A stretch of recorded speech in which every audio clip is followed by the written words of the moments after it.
fascinator base now. This is called a base because I'm still going to use something else, something bigger on top of it. But you can also mold this in a shape that is bigger than this. Could be the same shape but bigger than this. But this is a small one. Most times you use this as a base for another design. So, and the following are the materials that we'll be needing. The one we have molded, the base. This is an Alice band. This is called an Alice band. Then this is called crinoline. Crinoline. Then this is a plier, and this is wire. This wire, will use this plier to cut it, the quantity we want. Then this is your scissors. B6000 is an adhesive, it's a gum. This is masking tape. These are the roses we made earlier. You know, I told you of making a smaller one and adding to the bigger one. This is how it will come out. These are the roses. So we don't need this. This is our glue gun. This is called candle gum. You use it inside the glue gun. You plug it to electric and then it melts the gum. You press it out the way you use the toy gun. But in case there is no light available, you can light a candle. That's why I have this candle and matches here. You light a candle and then you bring the gum close to the fire from the candle and it begins to melt. And you use it for what you want to use it for. But now that we have light, we can make use of our glue gun. Then this is called feathers. There are different kinds of feathers. So if you go to the shop to buy anyone, you might buy one bigger than this or even smaller than this. Then this is bias. This is bias. We also need the bias. We don't need a needle for now. This masking tape I showed you earlier, you can cut it in bits so that when you want to use it, you don't have to drop and cut. Then this is called bird cage net. Bird cage net. This is a bird cage net. That's the only name I know for it. So what we first start with is to fix an iron inside the molded fascinator base. And in this case, you have to try to put the iron inside it a little to know what quantity of it will help you cover the help you stay fit. So from this now, it means with this, if I cut it here, I'll be able to cover it. So I'll put it on the plier and cut it off. We'll try to fix it in again and see if it will go.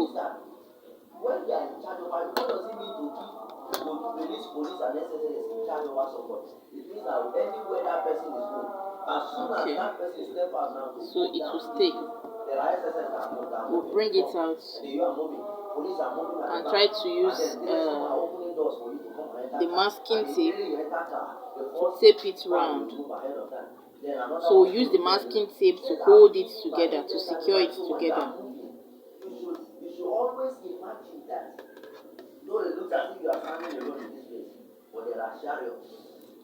You can use any color of masking tape since it's not something you will use outside.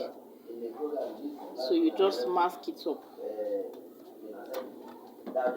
One guy said, as soon as I climbed the visit, that when I started talking, you look at the back and he saw a mighty horse. Mask it up like this. He saw a mighty horse and he saw somebody sitting on that horse. I saw something like that, but it was in our prayer. So he said, as soon as after masking it up, he said as soon as I initially. So after masking it up with a masking tape, you now try to fix it inside.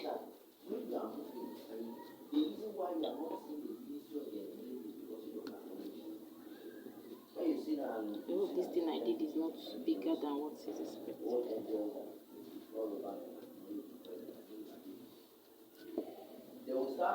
So you fix it inside the fascinator. Okay, it's not bigger. Try to push it inside. So this will help you have a firm brim of your cap.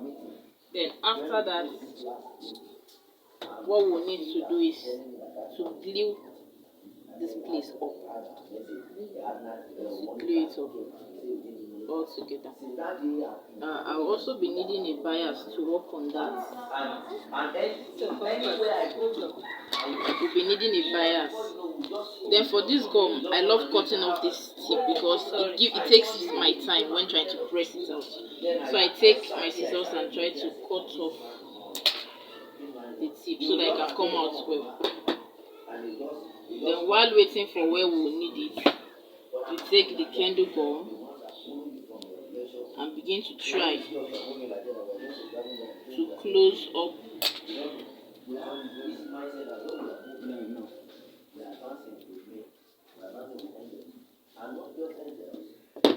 You apply the glue and try to close it up.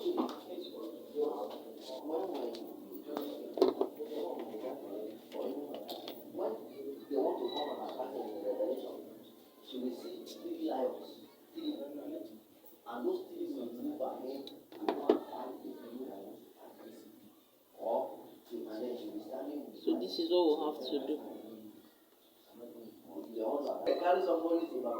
So you glue it all together like this. Then the next thing is to use the bias to cover all of these rough edges, just for the sake of having a neat finishing. So you take your bias, apply glue little by little, and place the bias on it.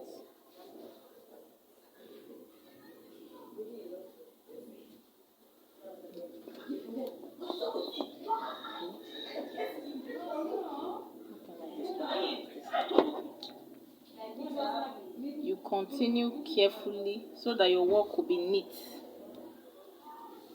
Go on carefully to the end.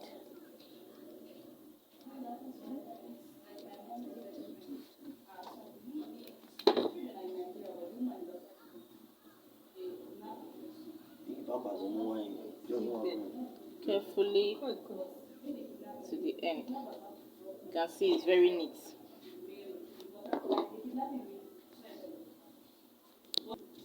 So you keep doing that till you get to the end of it.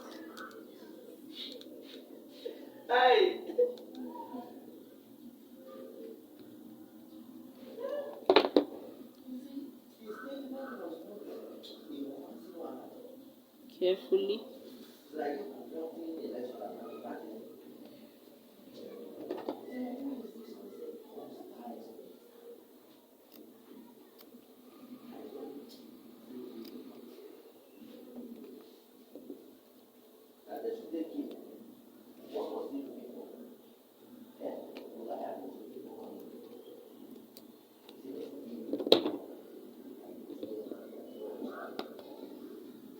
So this is how it should look like.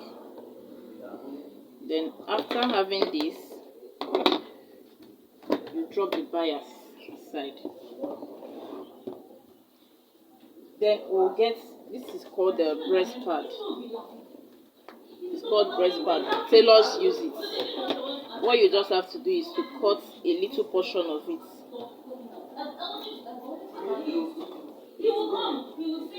Cut a little portion and try to form a rectangle. That rectangle is for you to be able to secure your Alice band. Here is the Alice band. So once you place the Alice band, then you'll be able to use this to cover the Alice band. This is quite big, so we'll still have to reduce it.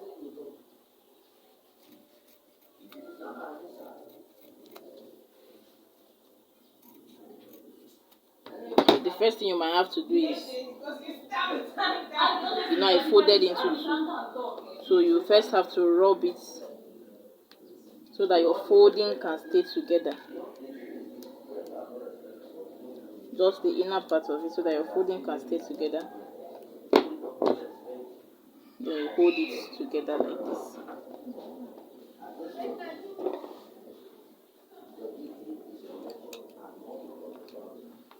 So after doing that,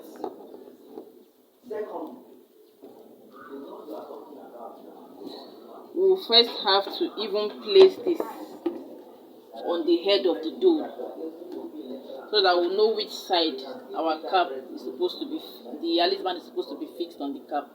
If you want it on the right side, fine. If you want it on the left side, fine. But we'll be using the right side for this.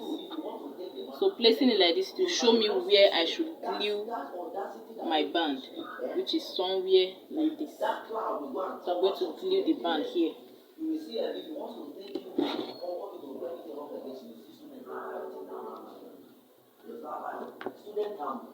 You hold it firmly, apply some glue as much as you can.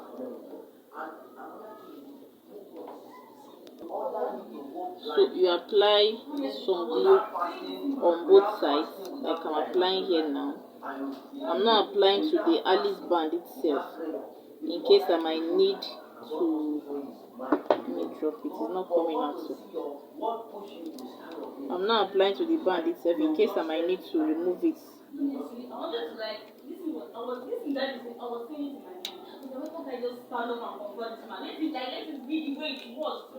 So you apply glue on these two sides and cover it with this.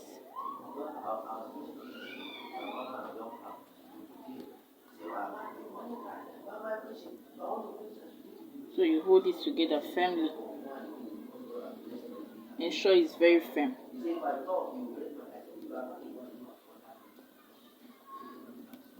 So this is how it should be.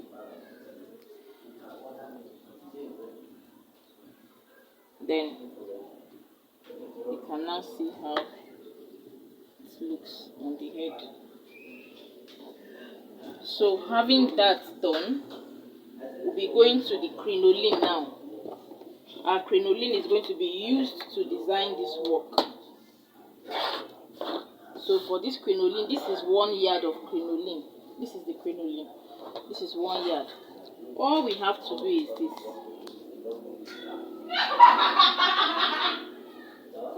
We try to gather it together. Okay, this doesn't have. We will be using a thread and needle to run stitches in between it. So in our next video, we'll be showing how you use a thread and needle to run stitches in between it.